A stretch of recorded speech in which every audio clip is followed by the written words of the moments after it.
Je l'utilise aussi en atelier collectif, Ouais. parce que je trouve que, il se passe aussi beaucoup de choses et c'est très drôle. Enfin, moi, j'aime bien aussi ajouter un petit côté un peu fun et un côté drôle. Ouais. Et j'ai beaucoup aimé quand tu m'as suggéré, tu pouvais faire du dessin, des mimes, Oui.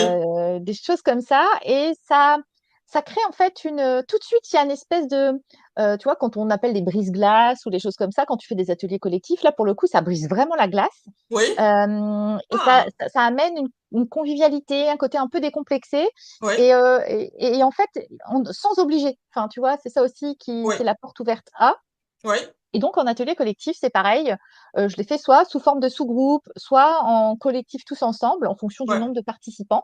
Et Ouais. l'avantage, c'est que du coup, il y a le retour de chacun qui est génial parce que ça, en plus de ce côté recherche de ressources, de potentiel, c'est Ouais. aussi une ouverture, tu vois, de perspectives et de choses, de visions différentes. Et donc, ça crée vraiment des prises de conscience impressionnantes, quand bien Hmm. même ça reste sur un atelier d'1 heure et demie en collectif. Ouais. Enfin, moi, je trouve ça fou. Ouais.